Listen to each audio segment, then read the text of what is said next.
السلام علیکم ورحمۃ اللہ وبرکاتہ۔ الحمد للہ رب العالمین، والصلاة والسلام علی خیر خلقہ محمد وعلی آلہ وصحبہ اجمعین، ومن تبعهم بإحسان إلی یوم الدین، اما بعد۔ اعوذ باللہ من الشیطان الرجیم، بسم اللہ الرحمن الرحیم۔ واعبدوا اللہ ولا تشرکوا بہ شیئا، رب اشرح لی صدری ویسر لی امری واحلل عقدۃ من لسانی یفقہوا قولی۔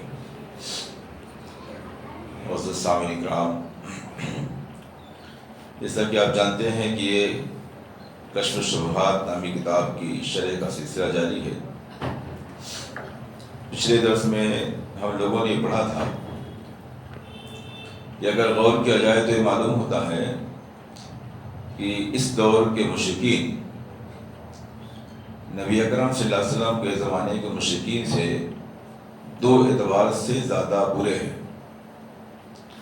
ایک تو اس لحاظ سے کہ اس زمانے کے مشرکین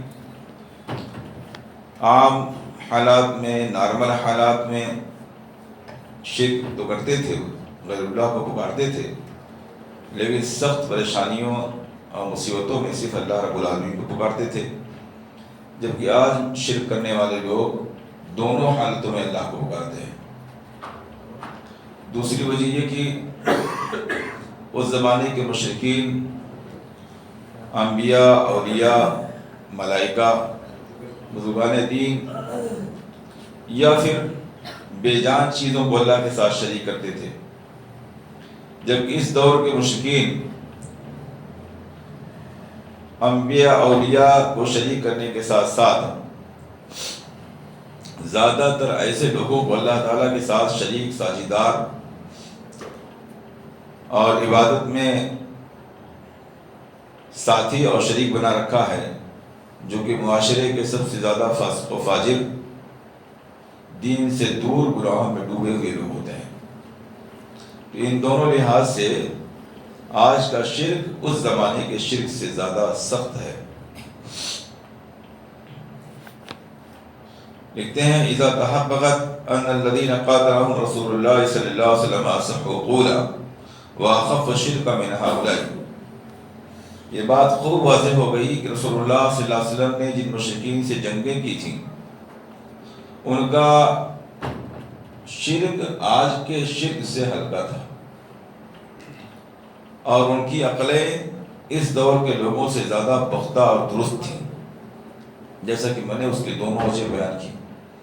ان کا شرک ہلکا اس لیے تھا کیونکہ وہ دو حالتوں میں سے صرف ایک ہی حالت میں شرک کرتے تھے۔ اس زمانے کا شرک سخت اس لیے ہے کہ دونوں اور سبھی حالتوں میں اللہ کے ساتھ دوسروں کو شریک کر رہے ہیں۔ ان کی عقلیں زیادہ پختہ اور مضبوط تھیں اس لیے کہ کم سے کم وہ اللہ کے ساتھ شریک کرنے میں نیک اور صالح لوگوں کو شامل کرتے تھے۔ وہ اتنا فرق جانتے تھے کہ اولیاء اللہ، بزرگان دین اور فاسق و فاجر اور بے نمازی اور دین سے دور میں کیا فرق ہوتا ہے۔ اسی لیے انہوں نے بہت ہی خاص اور سلیکٹڈ اللہ کے بندوں ہی کو اللہ کے ساتھ شریک کر رکھا تھا۔ ان میں انبیاء تھے، اولیاء تھے، اور بہت ہی زیادہ نامور اور حقیقی صالحین تھے، جبکہ اس کے مقابلے میں ان کی بہت سی نامور شخصیات ان کی نظروں کے سامنے سے گزری، انتقال ان کا ہوا، لیکن اس کے باوجود نہ ان کا کوئی مزار بنا، نہ ان کی کوئی چار دیواری رکھی گئی، نہ کوئی تھان رکھا گیا، نہ ان کے لیے کوئی تعظیم اور عبادت کا کام شروع کیا گیا۔ اس کا مطلب یہ ہے کہ وہ اللہ کے ساتھ شریک کرنے میں بھی خوب غور کرتے تھے کہ کون سا آدمی واقعی نیک اور صالح ہے۔ وہ اپنے ہر امیر، ہر سردار یا ہر نامور آدمی کو شریک نہیں کرتے تھے، جیسا کہ کل ہی میں نے ذکر کیا کہ ابو جہل غزوہ بدر میں مارا گیا، ان کے اپنے نظریے کے حساب سے تو اپنے معبود کی حفاظت کرتا ہوا مارا گیا، تو اس لحاظ سے تو بڑا بزرگ ہونا چاہیے تھا اس کو۔ مکے کا سردار بھی تھا، دین کی حفاظت کرتے ہوئے، اپنے دین کی حفاظت کرتے ہوئے مارا گیا، لیکن ابو جہل کی عبادت، اس کا مزار کچھ نہیں۔ ابو لہب اپنے دین کی حفاظت کے لیے اپنے ہی بھتیجے کے مخالف کھڑا تھا، تو ان کے نظریے کے مطابق تو بڑا دیندار ہونا چاہیے، بڑا پختہ دین کا ہونا چاہیے، لیکن صورتحال یہ کہ ابو لہب مر گیا، اس کے اپنے بیٹے تک اس کو دفن کرنے کے لیے نہیں جا رہے تھے، جیسی بیماری میں مرا تھا۔ تو اس کا مطلب یہ ہوا کہ خوب غور کرتے تھے، جو ان کی نظر میں واقعی دیندار ہوتا تھا اسی کو اللہ کے ساتھ شریک کرتے تھے، جبکہ آج کے مسلمان ہر غیر جس کی کوئی نہ دینی حیثیت ہے نہ سماجی حیثیت ہے، یہاں تک کہ اس کے گھر میں کوئی حیثیت تو ویلیو نہیں ہوتی، محلے میں کوئی حیثیت نہیں ہوتی ہے، وہ اللہ کا بزرگ ہے، اور دیکھتے ہی دیکھتے وہ سید اور شاہ اور قطب اور ابدال اور یعنی کتنے بڑے بڑے کئی لائن کے ٹائٹل اس کے نام کے آگے لکھ دیے جاتے ہیں، اس سے کوئی حیثیت نہیں تھی زندگی میں۔ تو کم سے کم اس معاملے میں وہ لوگ زیادہ عقل مند تھے۔ پھر جب یہ بات معلوم ہو گئی کہ اس زمانے کے لوگ آج کے شرک کے مبتلا لوگوں سے زیادہ عقل والے اور ہلکا شرک کرنے والے تھے، تو یہ بات بھی جاننی چاہیے کہ اس زمانے کے جو شرک کرنے والے ہیں وہ توحید کی دلیلوں پر کچھ شبہ رکھتے ہیں، کچھ ان کے ڈاؤٹس ہیں۔ یہ جو ہم لوگوں نے اب تک باتیں پڑھی ہیں، یہ بات جب آپ کسی کے سامنے پیش کریں گے تو اس پر بھی ان کے ڈاؤٹس ہیں۔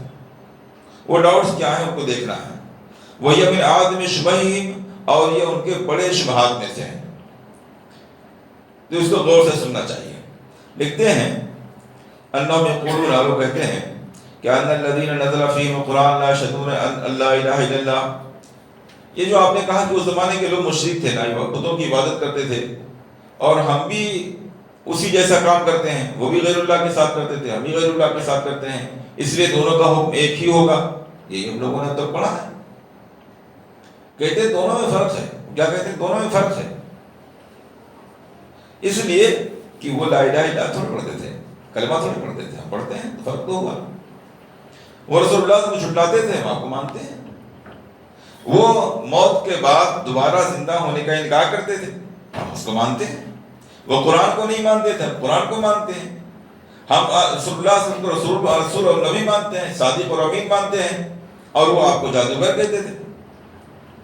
تو ہمارے اور ان کے درمیان تو فرق ہوا نا، دونوں کو ایک جیسے کیسے کر سکتے ہیں؟ بظاہر ایک مضبوط سی بات معلوم پڑ رہی ہے کہ وہ دونوں کو ایک جیسا کیسے کر سکتے ہیں؟ ایک کلمہ پڑھتا ہے، قرآن پڑھتا ہے، نماز پڑھتا ہے، عبادت کرتا ہے، اور ایک ہے کہ ساری چیزوں کو جھٹلا رہا ہے، مانتا ہی نہیں سرے سے، تو دونوں کو ایک کیسے آپ کر سکتے ہیں؟ کچھ تو فرق ہونا چاہیے نا۔ جواب اس کا یہ ہے کہ لکھتے ہیں انہ لا خلاف بین العلماء کلہم، تمام علماء کے درمیان بغیر کسی مسلکی اختلاف کے یہ اتفاقی مسئلہ ہے کہ کوئی آدمی اگر رسول اللہ صلی اللہ علیہ وسلم کو رسول مانے اور آپ کی بتائی ہوئی باتوں میں سے کسی ایک بات کو جھٹلا دے تو کافر ہو جائے گا۔ وہ اگرچہ کلمہ پڑھتا ہے، آپ کو رسول مانتا ہے، قرآن کی تلاوت کرتا ہے، نماز روزہ حج زکوٰۃ کی پابندی کر رہا ہے، سب کر رہا ہے، لیکن وہ آپ کی بتائی ہوئی باتوں میں سے کسی ایک بات کا انکار کر دے، جو باتیں بالکل واضح اور کلیئر ہیں، تو کافر ہو جائے گا۔ اور یہ جو عبادت کا اور عقیدے کا کام اس کے اندر پایا جا رہا ہے وہ کفر کے لیے رکاوٹ نہیں بنے گا۔ یہ نہیں کہہ سکتا آدمی کہ وہ اتنی سب چیزیں تو ہم مانتے ہیں، پھر کافر کیسے ہو گئے؟ کسی ایک چیز کا بھی انکار کرنے والا کافر ہو جاتا ہے۔ ایسے کوئی آدمی قرآن کے بعض حصے پر ایمان لائے، بعض کو نہ مانے، کافر ہے۔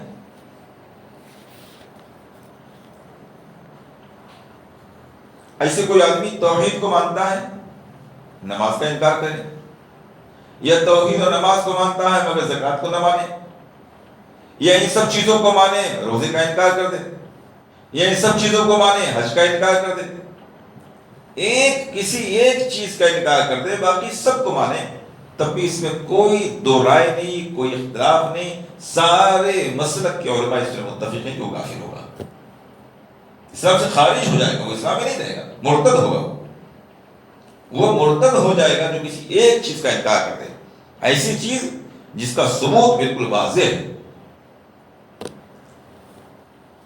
اسی لیے اللہ کے رسول صلی اللہ علیہ وسلم کے زمانے کے کچھ لوگوں نے جب حج کا انکار کیا تو اللہ رب العالمین نے ان کے سلسلے میں کیا فرمایا؟ وَلِلَّهِ عَلَى النَّاسِ حِجُّ الْبَيْتِ مَنِ اسْتَطَاعَ إِلَيْهِ سَبِيلًا، اور جن لوگوں کو اللہ تعالیٰ نے ذات راہ کی طاقت دی ہے، وہاں پہنچنے کی طاقت دی ہے، ان پر حج کرنا فرض رکھا گیا ہے۔ ومن کفر فإن اللہ غنی عن العالمین، اور جس کے کفر کیا تو اللہ تعالیٰ سارے جہان والوں سے بے نیاز ہے، اس کو کسی کی محتاج کی ضرورت نہیں ہے۔ یہاں اللہ تعالیٰ نے یہ نہیں فرمایا کہ جن لوگوں نے حج نہیں کیا، جن لوگ حج نہیں کرتے ہیں، بلکہ فرمایا ومن کفر، اور جو حج کا انکار کریں یعنی کفر کریں۔ حج کے انکار کو اللہ تعالیٰ نے یہاں کفر کہا ہے۔ تو اگر سارے ارکان کو کوئی آدمی مانتا ہے، پوری شریعت کو مانتا ہے، کسی ایک کا انکار کرتا ہے تو وہ کافر ہوگا۔ ومن اقر بهذا كله وجحد البعث كفر بالاجماع، ایسے ہی تمام قسم کی چیزوں کو مانتا ہے، تمام روزہ، نماز، حج، زکوٰۃ، عقائد سب کو مانتا ہے، لیکن وہ مرنے کے بعد دوبارہ زندہ ہونے کو نہیں مانتا ہے، اجماع ہے اس پر، تو کافر ہوگا۔ اس کا خون اور مال ویسے ہی حلال ہوگا جسے کافر ہوگا ہوتا ہے، بلکہ اس سے بدتر ہوگا۔ ایک کافر کو عام حالات میں قتل نہیں کیا جا سکتا ہے جب تک کہ وہ خود جنگ کے لیے نہ نکل پڑے، لیکن اگر کوئی آدمی کلمہ پڑھتا ہے، مسلمان ہے، اور اسلامی تعلیمات میں سے، اسلامی عقائد میں سے، اسلامی اعمال میں سے کسی ایک کا انکار کر دے تو وہ مرتد ہو جائے گا، اور مرتد کی سزا قتل ہے۔ من بدل دینہ فاقتلوہ، اگر کوئی اپنا دین بدل دے، مسلمان سے کافر ہو جائے تو اس کو قتل کیا جائے گا۔ اسلامی حکومت اگر ہے اور توبہ کرنے سے پہلے ایسا شخص گرفتار ہو گیا تو اس کی سزا قتل ہے۔ تو اس کی سزا دنیا میں کافر سے زیادہ بدتر ہوئی، اور آخرت میں کافر کے برابر ہے۔ آخرت میں وہ کافر ہے اگرچہ وہ عقیدے کو مانتا ہے، بہت سے اور قرآن کی تلاوت کرتا ہے، نماز روزہ زکوٰۃ سب کو مانتا ہے، کسی ایک چیز کو نہیں مانتا ہے، آخرت میں وہ کافر ہے۔ جیسے ایک آدمی جو پورے دین کا انکار کر رہا ہے وہ کافر ہے، ہمیشہ جہنم میں رہے گا، ایسے یہ آدمی جو دین کی کسی ایک بات کا انکار کرتا ہے وہ کافر ہوگا، وہ بھی ہمیشہ جہنمی ہوگا۔ دونوں میں کوئی فرق نہیں۔ دنیاوی لحاظ سے کافر کی سزا قتل نہیں ہے، لیکن آپ دین کے معاملے میں زبردستی نہیں، آپ کو پسند آ رہا ہے، سمجھ آ رہا ہے، قبول کیجیے، ورنہ اللہ کے ذمہ ہے۔ کوئی انسان کسی کو قتل نہیں کر سکتا، لیکن مسلمان ہونے کے بعد کوئی مرتد ہو جائے اس کی سزا قتل ہے۔ تو دنیاوی سزا غیر مسلم سے زیادہ ہے، آخرت کی سزا غیر مسلم کے برابر ہے۔ کس کی سزا؟ جو کسی ایک چیز کا انکار کر دے۔ تو جب اللہ رب العالمین نے یہ بات بیان فرمائی دی اپنی کتاب کے اندر کہ جو بعض باتوں پر ایمان لائے اور بعض کے ساتھ کفر کرے وہ یقیناً کافر ہے، اس میں کوئی شبہ نہیں، تو یہ بات بالکل کلیئر ہو گئی کہ اگرچہ آپ یہ کہہ رہے ہیں کہ ہم اللہ کو مانتے ہیں، کلمہ کو پڑھتے ہیں، آپ کو رسول اللہ مانتے ہیں، مرنے کے بعد جینے کو، زندہ ہونے کو مانتے ہیں، حج، روزہ، نماز، زکوٰۃ سب کو مانتے ہیں، یہ سب آپ کہہ رہے ہیں، ٹھیک ہے، لیکن جب شریعت کا معاملہ یہ ہے کہ آپ کسی ایک رکن کو نہ مانیں، یعنی آپ نماز کو نہ مانیں، روزہ، حج، زکوٰۃ کو نہ مانیں، کسی ایک کو نہ مانیں تو کافر ہو جائیں گے۔ جبکہ یہ سب اعمال ہیں، ان کی حقیقت عقیدے کی طرح تو نہیں ہے نا، یعنی جتنی ضروری اور بنیادی چیز توحید ہے اتنا ضروری تو روزہ، نماز، حج، زکوٰۃ نہیں ہے نا۔ ہم سب اس پر متفق ہیں کہ اگر کوئی آدمی توحید کا قائل نہیں ہے ہمیشہ کے لیے جہنمی ہے، لیکن اگر کوئی آدمی روزہ، نماز، حج، زکوٰۃ میں کوتاہی برتتا ہے تو مومن ہے، ایمان سے خارج، کوتاہی کی بنیاد پر ایمان سے خارج نہیں ہوگا۔ تو جب حالت یہ ہے کہ توحید کے مقابلے میں دوسری چیزوں کی اہمیت ذرا کم ہے، پھر بھی کسی ایک چیز کا انکار کر دینے والا کافر ہوتا ہے، تو جو آدمی سرے سے توحید ہی کو نہ مانے وہ کتنا بڑا کافر ہوگا۔ آپ سب مانتے ہیں، کلمہ پڑھتے ہیں، رسول اللہ کو مانتے ہیں، کتاب پڑھتے ہیں، ساری باتیں ہیں، سب پڑھتے ہیں، لیکن جو اصل ہے، جڑ ہے کہ جس کے بغیر اسلام میں داخل ہی نہیں ہوتا انسان، آپ اسی میں جب شرک میں مبتلا ہیں تو کیسے آپ میں اور ان میں کیا فرق رہ گیا؟ سوائے اس کے کہ وہ کسی چیز کو نہیں مانتے تھے اور آپ بہت سی چیزوں کو مانتے ہیں مگر پھر بھی شرک کر رہے ہیں۔ یہ فرق تو ضرور ہے، لیکن اس فرق کی وجہ سے رزلٹ پر کوئی فرق آنے والا نہیں ہے،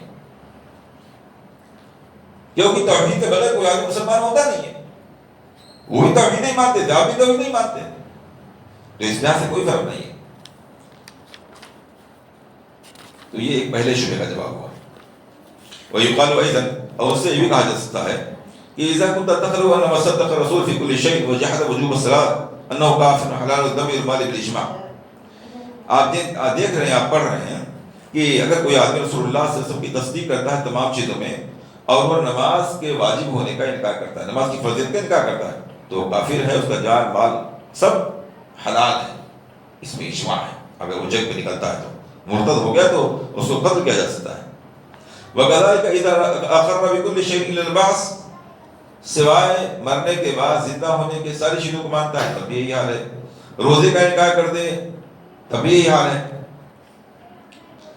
فَمَعْلُومٌ، تو یہ بات جب معلوم ہے کہ توحید تو فرائض سے بھی زیادہ اہم ہے تو اس کا انکار کرنے والا کافر ہو جائے گا. جب کسی ایک چیز کا انکار کرنے والا کافر ہو جائے گا تو جو آدمی توحید پر مانتا ہے وہ بھی کافر ہو جائے گا.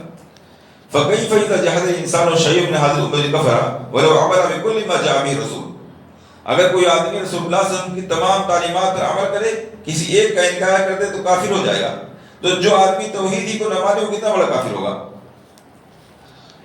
تیسرا جواب، وَيُقَالُ أَيْضًا هؤلاء أصحاب رسول الله صلى الله عليه وسلم قاتلوا بني حنيفة وقد أسلموا مع النبي صلى الله عليه وسلم وهم يشهدون أن لا إله إلا الله وأن محمد رسول الله. قبیلے بنو حنیفہ کے لوگوں سے رسول اللہ صلی اللہ علیہ وسلم کے صحابہ نے جنگ کی، ان کو قتل کیا. کون لوگ تھے یہ؟ آپ صلی اللہ علیہ وسلم کے ساتھ اسلام لائے تھے، کلمہ پڑھتے تھے، اذان ان کے یہاں ہوتی تھی، نمازیے پڑھتے تھے، سب کرتے تھے. وہ کیا کہتے تھے؟ مسلمہ نبی ہے، اتنی بات تھی بس. آپ کو بھی نبی مانتے تھے، آپ کی نبوت کا انکار نہیں کرتے تھے، آپ کے ساتھ نبوت میں وہ شریک ہے. مسلمہ نے کبھی نہیں کہا کہ آپ صلی اللہ علیہ وسلم نبی نہیں ہیں، ان کے ماننے والوں نے بھی نہیں کہا. پوری وہی شریعت فالو کرتے تھے جو رسول اللہ صلی اللہ علیہ وسلم نے کر کے آئے تھے، کسی کا انکار نہیں تھا. صرف یہ کہتے تھے کہ رسول اللہ صلی اللہ علیہ وسلم کے ساتھ مسلمہ بھی نبوت میں شامل ہے. یعنی ایسا ہی عقیدہ تھا جیسے موسیٰ علیہ السلام کے ساتھ ہارون علیہ السلام بھی نبوت میں شامل تھے. بس اتنی سی بات تھی. نبوت میں رسول اللہ صلی اللہ علیہ وسلم کے ساتھ مسلمہ کو شامل کر رکھا تھا.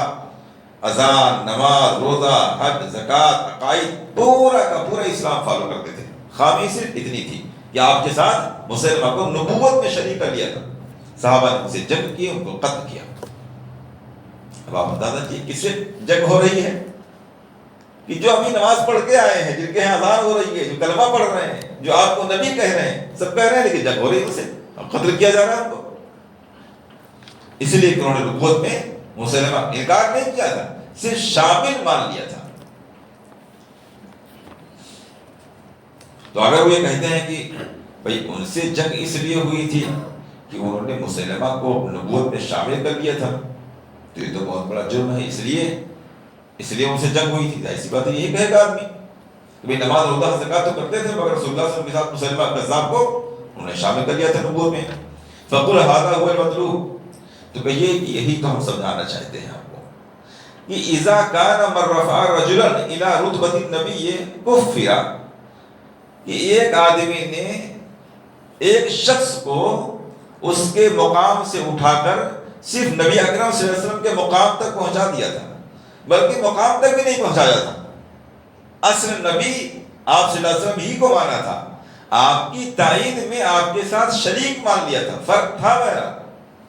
لیکن ایک آدمی عام تھا، نبی نہیں تھا، اس کو نبوت کے مقام تک پہنچا دیا گیا، تو ایسے لوگوں کا جان، مال، خون سب حلال ہو گیا، اور اس کا کلمہ پڑھنا، نماز پڑھنا، یہ سب فائدے مند نہ ہوا. تو اگر کوئی ایک آدمی کسی ایک آدمی کو اٹھا کے اللہ کے مقام تک پہنچا دے تو اس کا حال کیا ہوگا؟ ایک شخص کو اٹھا کے اسی رسول اللہ صلی اللہ علیہ وسلم کے مقام تک پہنچا دیا گیا، وہ بھی برابر نہیں کیا گیا، صرف اس کو بھی نبی مان لیا گیا جو کہ نبی نہیں تھا. تو ایسے لوگوں سے جنگ کی گئی پورا کا پورا اسلامی عقیدہ رکھنے کے باوجود. یعنی اگر یہ صرف اتنی بات نہ کہے ہوتے تو یہ صحابی میں داخل ہوتے. اگر اتنی بات نہ کہے ہوتے تو صحابی میں داخل ہوتے. مسیلمہ کذاب کو نبوت کے درجے تک پہنچانے کے نتیجے میں ان سے جنگ کی گئی، کافر سمجھا گیا. تو جو آدمی فاسق و فاجر کو، اللہ کی مخلوقات کو، شجر حجر کو اس کے مقام سے اٹھا کر کے اللہ کے مقام تک پہنچا دے، اس کے ساتھ وہ کام کرنے لگے جو اللہ کے ساتھ ہونا چاہیے تھا، تو کیوں کافر نہیں ہوگا؟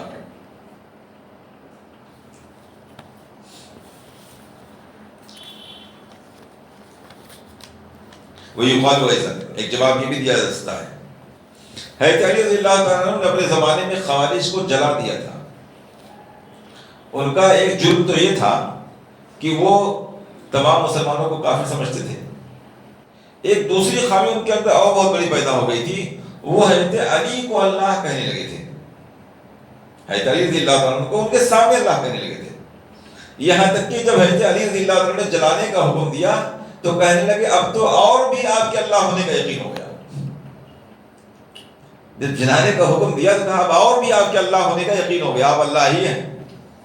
اس لیے کہ رسول اللہ صلی اللہ علیہ وسلم نے فرمایا ہے کہ آگ کی سزا دینے کا حق ہے اللہ کے علاوہ کسی کو نہیں ہے، اور آپ کو آگ کی سزا دے رہے ہیں تو اللہ ہے، یقینی ہے۔ تو کہتے ہیں حضرت علی رضی اللہ عنہ کو جلا دیا تھا کہ کیسے لوگ تھے؟ نہایت پختہ عمل کے لوگ تھے، وہ ساری چیزیں، شہادتین کا اقرار، نماز، روزہ، حج، زکوٰۃ، صحابہ کی حرمت، جتنی بھی چیزیں ہوتی ہیں سب کے فالوور تھے، ساری چیزیں مانتے تھے۔ دو خرابیاں پیدا ہو گئی تھیں، ایک غلط اجتہاد کی بنیاد پر انہوں نے یہ سمجھ لیا کہ جن لوگوں نے یہ حکم بنایا ہے، دونوں طرف سے موسیٰ اشعری اور حضرت عمرو بن عاص کو انہوں نے کفر کیا، اس لیے کافی سمجھتے تھے، اور حضرت علی رضی اللہ تعالیٰ عنہ کو ان کے مقام سے اٹھا کر کے الوہیت کے مقام تک پہنچا دیتا، اللہ ماننے لگے تھے۔ حضرت علی رضی اللہ تعالیٰ نے ان کو جگا دیا۔ یہ کون لوگ تھے؟ یہ حضرت علی رضی اللہ عنہ کے ساتھی تھے، صحابہ کرام کے شاگرد تھے، صحابہ کرام سے علم حاصل کیا تھا، لیکن انہوں نے وہی عقیدہ رکھا تھا جو آج مسلمانوں میں بہت سے لوگ اپنے بزرگوں کے ساتھ رکھتے ہیں۔ یہ عقیدہ تو رکھا تھا، اللہ کا درجہ دے دیا تھا۔ تو جب صحابہ کرام اس بات پر متفق ہیں کہ ان کو قتل کیا جائے گا، وہ کافر ہیں، تو اگر کوئی آدمی آج ایک عام آدمی کو اٹھا کر کے اللہ کے مقام تک پہنچا دے، عام آدمی ہے، وہ تابعین میں سے تو نہیں ہے، صحابہ کے شاگردوں میں سے تو نہیں ہے، عام آدمی ہے، اس عام آدمی کو بلکہ عام سے بدتر فاسق فاجر کسی آدمی کو اٹھا کر کے اللہ کے مقام تک پہنچا دے تو وہ کیوں کافر نہیں ہوگا؟ حضرت علی کا ان لوگوں کو جلانا، ان کو کافر سمجھنا ایک دلیل اس بات کی، صحابہ کرام کا مسلمہ کذاب کے ماننے والوں سے جنگ کرنا دوسری دلیل اس بات کی۔ یہ دلیل ہے اس بات کی کہ اگر کوئی آدمی کسی ایک چیز کا انکار کر دے، کسی بھی شخص کو اللہ کے مقام تک پہنچا دے تو وہ آدمی کفر میں داخل ہو جائے گا، اگرچہ وہ تمام اسلامی احکام کو بظاہر مانتا ہو، اس سے کوئی فرق نہیں پڑنے والا۔ تو شبہ کا جواب واضح ہو گیا کہ اگر آج کا مسلمان یہ کہتا ہے بھئی روزہ، نماز، حج، زکوٰۃ، شہادتین کا اقرار، یہ سارا کام ہم کرتے ہیں، اس زمانے کے مشرکین تو یہ سب نہیں کرتے تھے، تو ہم دونوں برابر کیسے ہوئے؟ تو اس کا جواب یہ ہے، اس پر اجماع ہے کہ کوئی ایک شخص چیز کا انکار کر دے تو کافر ہو جائے گا۔ اب توحید کا انکار کر رہے ہیں، اس لیے آپ کافر۔ مسلمہ کذاب سے کے ماننے والوں سے جنگ اس لیے کی گئی تھی کہ ایک آدمی کو نبوت کے مقام تک پہنچا دیا گیا تھا، آپ تو ایک آدمی کو اٹھا کر کے اللہ کے مقام تک پہنچا رہے ہیں، تو کافر نہیں ہوں گے۔ حضرت علی نے کچھ لوگوں کو اس لیے جلا دیا کہ وہ حضرت علی کو اللہ سمجھنے لگے تھے۔ اگر آپ بھی کسی شخص کو اللہ کے مقام تک پہنچا دیں، اگرچہ اس کا نام اللہ نہیں رکھتے ہیں، لیکن کام وہ کرنے لگے ہیں جو اللہ کے ساتھ ہونا چاہیے، تو وہی حکم آپ کا بھی ہوگا۔ اس لیے اس شبہ میں نہیں رہنا چاہیے کہ ہم شہادتین کے اقرار کرتے ہیں، اسلام میں داخل ہیں، روزہ نماز کر رہے ہیں، تو پھر اس کی بنیاد پر ہم کافر نہیں ہوں گے۔ یہ سب کچھ کرنے کے باوجود انسان کافر ہو جائے گا۔ ویقال ایضا، ایک اور مثال، بنو عبید القداح الذین ملکوا المغرب ومصر فی زمان بنی العباس۔ بنو عبید القداح جو بنو عباسیہ کے زمانے میں مغربی ممالک کے، مغربی علاقوں کے اور مصر کے بادشاہ ہو گئے تھے، مالک ہو گئے تھے، وہ سب کے سب لا الہ الا اللہ محمد رسول اللہ کی شہادت دیتے تھے، اسلام کی طرف دعوت دیتے تھے، جمعہ، جماعت، نماز، ساری چیزیں کرتے تھے، لیکن اس کے باوجود ان لوگوں سے جنگیں کی گئی، اس لیے کہ بہت سے معاملات میں انہوں نے شریعت کی مخالفت کی تھی، اس کا انکار کیا تھا۔ تو یہ سب عبادت کا کام کرنے کے باوجود بعض چیزوں کا انکار کرنے کی وجہ سے ان سے جنگ کی گئی، ان کو قتل کیا گیا۔ یا جیسے حضرت ابوبکر صدیق رضی اللہ تعالیٰ عنہ کے دور کو دیکھیں آپ، حضرت ابوبکر صدیق رضی اللہ تعالیٰ عنہ نے زکوٰۃ کا انکار کرنے والوں سے جنگ کرنے کا ارادہ کیا تھا۔ حضرت عمر فاروق نے کہا تھا کہ کیف تقاتل من قال لا الہ الا اللہ، اے خلیفۃ المسلمین آپ ایسے لوگوں سے کیسے جنگ کر سکتے ہیں جو لا الہ الا اللہ کہہ رہے ہیں، جبکہ اللہ کے رسول صلی اللہ علیہ وسلم نے فرمایا کہ من قال لا الہ الا اللہ، جس نے لا الہ الا اللہ کہہ دیا تو اس کا خون اور اس کا مال سے محفوظ ہو گیا۔ تو یہ تو لا الہ کہنے والے ہیں، آپ اس سے جنگ کیسے کر رہے ہیں آپ؟ تو انہوں نے کیا کہا تھا، واللہ لأقاتلن من فرق بین الصلاۃ والزکوٰۃ، اللہ کی قسم میں ایسے لوگوں سے جنگ کروں گا جو نماز اور زکوٰۃ میں فرق کرتے ہیں، نماز کو مانتے ہیں زکوٰۃ کا انکار کرتے ہیں، وہ مسلمان نہیں ہو سکتے، میں جنگ کروں گا۔ اور صحابہ نے جنگ کیا۔ تو اگر کسی ایک چیز کو، ایک عمل کو انکار کوئی کرنے والا ہے تو کافر ہوگا۔ یہاں تو سرے سے توحید کا انکار ہے، یہاں تو عبادت میں غیروں کو شامل کیا جا رہا ہے، تو پھر ایسے لوگ کیوں کفر میں داخل نہیں ہوں گے، شرک کیوں نہیں ہوگا؟ ويقال إذا كان الأولون لم يكفروا إلا أنهم جمعوا بين الشرك وتكذيب الرسول بالقرآن وإنكار البعث وغير ذلك۔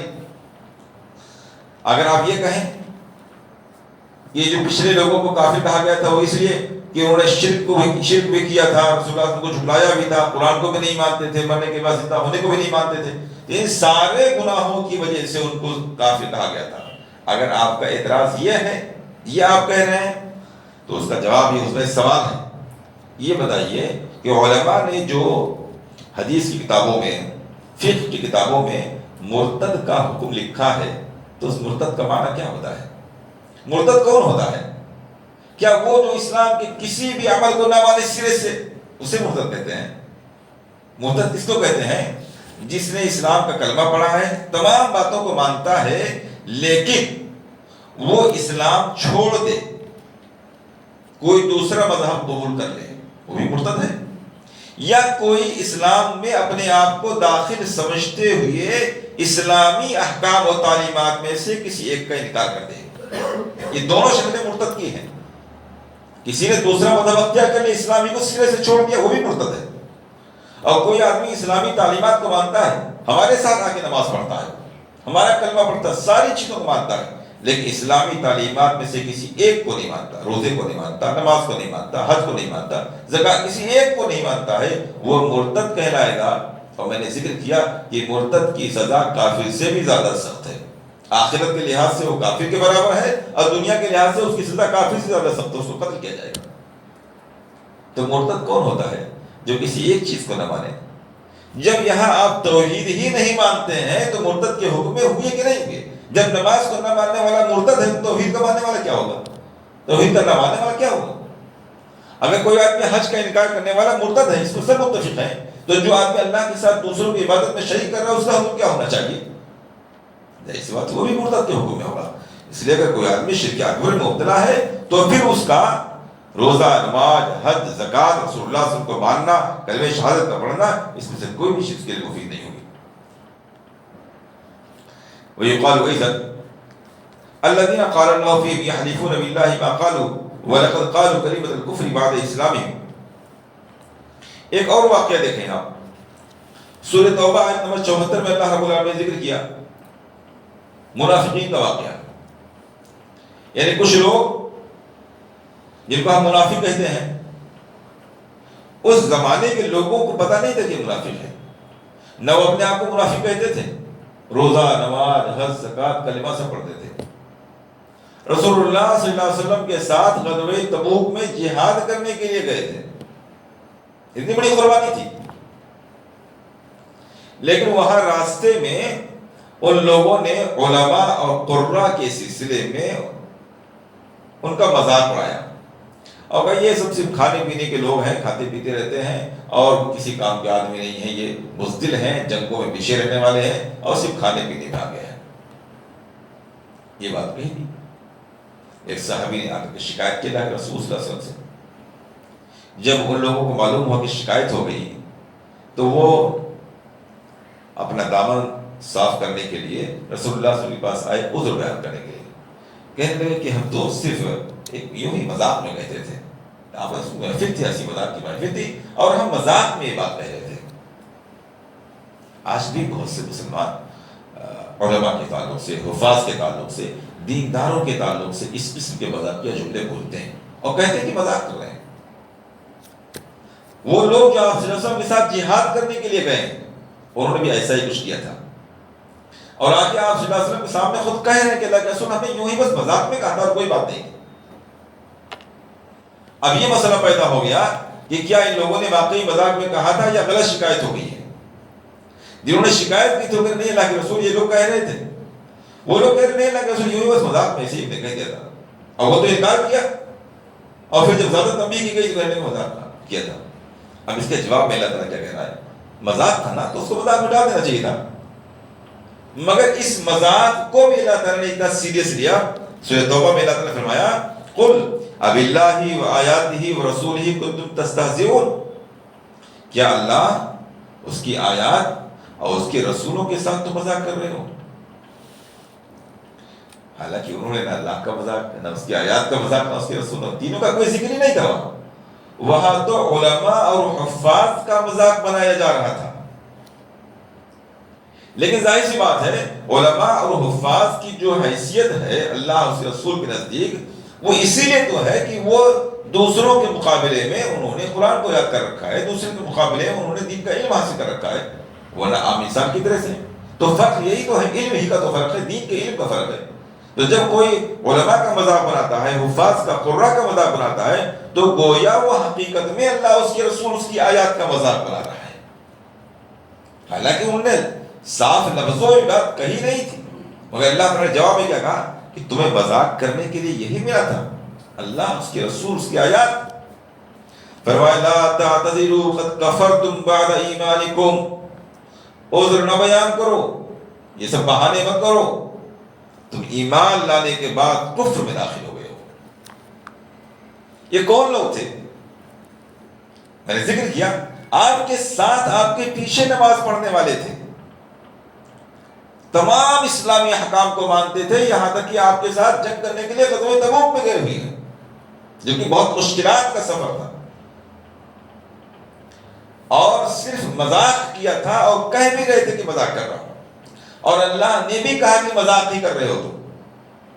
لیکن ان سب چیزوں کے باوجود اللہ، اس کے رسول، اس کی آیات کے مذاق اڑانے پر اللہ تعالیٰ فرما رہا ہے قد کفرتم بعد ایمانکم، ایمان لانے کے بعد پھر سے تم کفر میں داخل ہو گئے۔ اور حدیث میں آتا ہے کہ اللہ کے رسول صلی اللہ علیہ وسلم اپنی سواری پر، اپنے اونٹنی پر سوار ہیں، اور یہ لوگ معذرت کرنے کے لیے، عذر بیان کرنے کے لیے آپ صلی اللہ علیہ وسلم کے اونٹنی کے رکاب کو، اس میں پاؤں ڈالا جاتا ہے، اس کو پکڑ رہے ہیں، پکڑے ہوئے ہیں، آپ سے معافی مانگ رہے ہیں، معذرت کر رہے ہیں۔ اس سے بڑی معافی کیا ہو سکتی ہے؟ آپ صلی اللہ علیہ وسلم کے پاؤدان کو جہاں پیر رکھا جاتا ہے اسے پکڑے ہوئے ہیں اور معافی مانگ رہے ہیں، اللہ کے رسول معاف کر دیجیے، غلطی ہو گئی، ہم نے یوں ہی مذاق میں ایسا کہہ دیا تھا، دوبارہ ایسا نہیں کریں گے۔ رسول اللہ صلی اللہ علیہ وسلم، جن کو اللہ تعالیٰ فرما رہا ہے کانا بالمؤمنین رحیما، آپ رحیم ہیں، آپ کو رؤوف کہا گیا، مہربان کہا گیا۔ آپ صلی اللہ علیہ وسلم اپنی سواری روک نہیں رہے ہیں، یہ لوگ پکڑے ہوئے ہیں اور زمین پر گھسٹتے ہوئے چل رہے ہیں، آپ کی سواری چل رہی ہے، آپ کے رکاب پکڑے ہوئے زمین میں گھسٹ رہے ہیں، اور اللہ کے رسول صلی اللہ علیہ وسلم کی طرف توجہ نہیں کر رہے ہیں۔ آیات پڑھیں، لا تعتذروا، کوئی عذر نہ بیان کرو، قد کفرتم بعد ایمانکم، ایمان لانے کے بعد تم کفر میں داخل ہو گئے۔ ہم اندازہ کرنا چاہیے کہ ہمارے آج کے لحاظ سے کوئی بہت بڑا جرم تو نہیں تھا، یہ آج کے لحاظ سے کسی بھی نماز، روزہ، حج، زکوٰۃ، توحید، کسی چیز کا انکار نہیں تھا، ایک مذاق تھا جس کے ہمارے یہاں کوئی خاص حیثیت نہیں ہوتی ہے، لیکن جو کہ انہوں نے مذاق کے لیے اللہ، اس کے رسول کو موضوع بنایا تھا، اس لیے اللہ رب العالمین نے قد کفرتم بعد ایمانکم، پھر سے کفر میں داخل ہو گئے۔ تو وہ آدمی جو اللہ کا مذاق بنائے، نہایت حقیر، ذلیل، شرابی، بے حیا، فاسق و فاجر انسان کو اٹھا کر کے اللہ کے مقام تک پہنچا دے، جو کام اللہ نے اپنی ذات کے لیے خاص کیا تھا، جس کی حیثیت نبی کو بھی نہ تھی، عبادت تو دور کی بات، تعظیم کے نام پر بھی رسول اللہ صلی اللہ علیہ وسلم کو سجدہ کرنے کی اجازت دی گئی۔ روایت میں آتا ہے نا، صحابہ کرام نے بہت سے جگہوں کا سفر کیا، وہاں دیکھا کہ لوگ اپنے بادشاہوں کو سجدہ کرتے ہیں۔ کون سا سجدہ؟ سجدے تعظیمی، عبادت کا سجدہ تو ظاہر سی بات ہے، تصور نہیں کیا جا سکتا ہے کہ صحابہ کبھی یہ سوچیں کہ اللہ کے علاوہ آپ کو سجدہ کریں گے، وہ تعظیم کا سجدہ تھا، محبت کا سجدہ تھا۔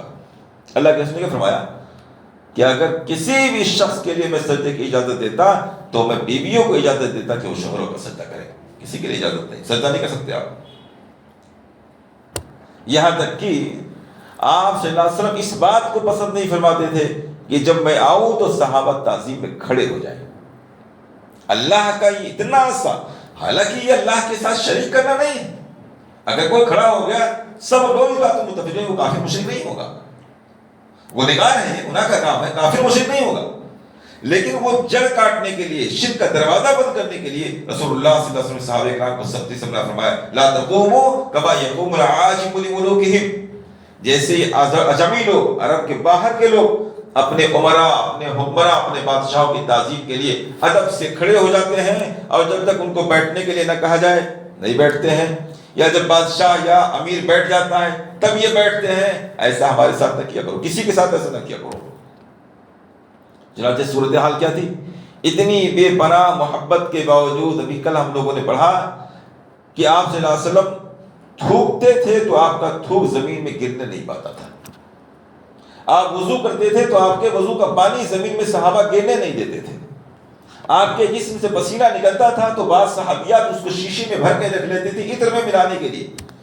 بے پناہ جسم کی محبت، بے شمار اس کے واقعات بھرے پڑے ہوئے ہیں، لیکن اس کے باوجود صحابہ بیٹھے ہوتے تھے، آپ صلی اللہ علیہ وسلم کی محفلوں میں آتے تھے، کوئی ایک آدمی تعظیم کے لیے کھڑا نہیں ہوتا تھا۔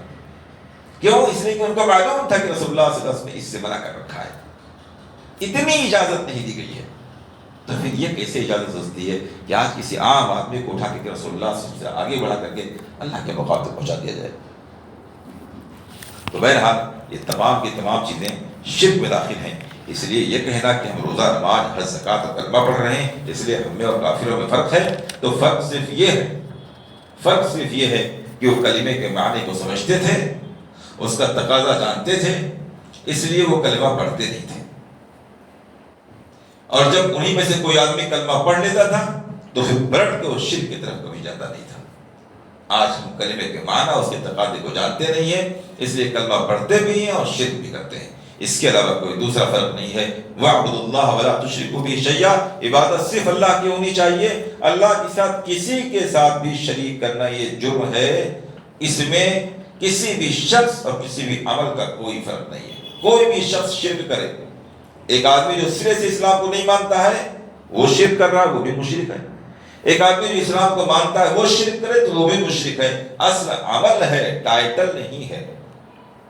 اس لیے ہمیں چاہیے کہ شرک کی خطرناکی کو سمجھیں اور اس معاملے میں بہت زیادہ حساس ہو کر کے توحید اور شرک کے مسائل کو جان کر کے بہت ہی باریکی کے ساتھ شرک سے اپنے آپ کو دور کر کے سماج کی اصلاح کی بھی کوشش کریں۔ اللہ رب العالمین سے دعا ہے کبھی کتاب و سنت کو صحیح معنوں میں سننے، سمجھنے، اس پر عمل کرنے، اس کے تقاضوں کو پورا کرنے کی توفیق عنایت فرمائے، آمین۔